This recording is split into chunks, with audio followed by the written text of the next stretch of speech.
Well, growing up, my grandmother and grandfather, actually, they were photographers.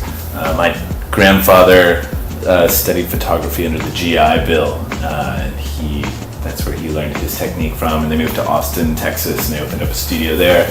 So cameras were always sort of around, but it wasn't really until probably high school that I found that this is exactly what I wanted to do for the rest of my life. I had a photo teacher in high school that taught me a lot, and he introduced me to a lot of photographers. And it was actually Anthony Gokalea. He was really kind of the guy that I was like, damn, that's amazing.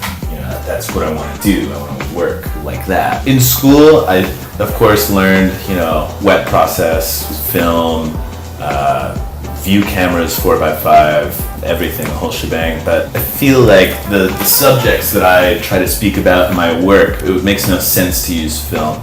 It's a conscious decision to use digital in my work just because my subject matters revolve around digital lifestyles and means of understanding. And in a contemporary day, I think it's interesting to work with this new technology and the same sort of techniques that you find in media with retouching and composite imagery, and then put that into my artwork so that it continues to create that dialogue. The focus of my work really ranges from the internet to digital technology to consumer-based digital technology. So I think it's interesting to speak about these subjects because my generation is a sort of transitional generation where we still have a memory of a time without, but we're now so enveloped in this technology that we have an awareness that I think is unique, and I think it's pretty amazing to speak about that awareness and that transition.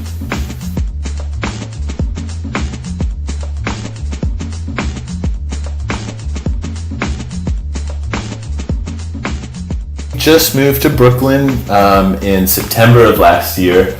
Previously, I was living upstate in Hudson, New York, small town up there. Living in the city has really changed the way that I make work. Previously, I've lived in Louisville, Kentucky, Savannah, Georgia, Hudson, New York, and now Brooklyn.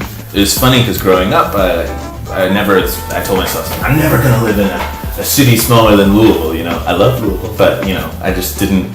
I was like, I'm going to go to a city, and then I ended up going to school in Savannah, Georgia. And it's just one step smaller. And I'm in Savannah, I'm like, I'm never gonna live anything smaller than Savannah.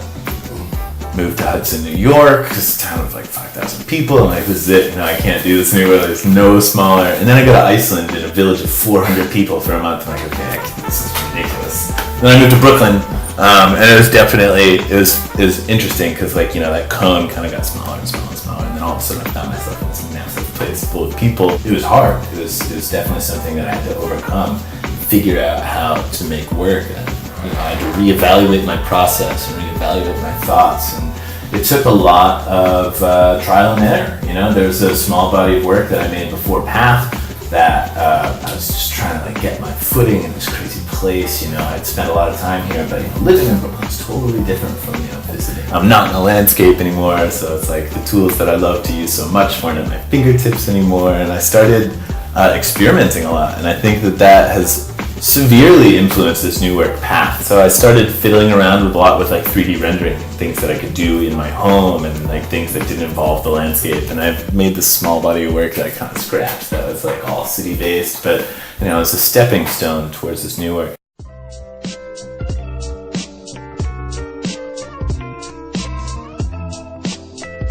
I was just up at Contemporary Art Center Woodside, which is an artist residency in Troy, New York. And while I was there, I was producing my newest works, Path and Ruby. Ruby was more of a sort of growth that happened while at the residency. Typically with my work, I'll spend 6 months, just writing about a subject, something that I'm interested in, and it just so happens that I end up making work. It's kind of like a beautiful accident over and over again. As a young artist, it's amazing to just be able to have 24/7 of your day to devote and focus on your artwork. Because realistically, it's a rare opportunity. The residency was a real luxury, which was great, and it allowed me the lightness to be able to create this work. And allowed me the time to clear my head and escape, Brooklyn and the noise and everything, and just spend some time in the woods. an axiom and simulation. I knew exactly what I wanted to find. I drew out every composition before I even picked up the camera. Case in point here, that I wanted to find one of these sort of outcrops with water flowing through it, and I knew that I was going to finish that hole with the grid form, but I wanted, this left heavy composition, and some rocks and various different elements in the foreground. So I would actually go out and look for this landscape that I've already drawn, which was a real labor of love, because if it wasn't quite right, then it's like, okay, move on. I didn't want to use digital compositry to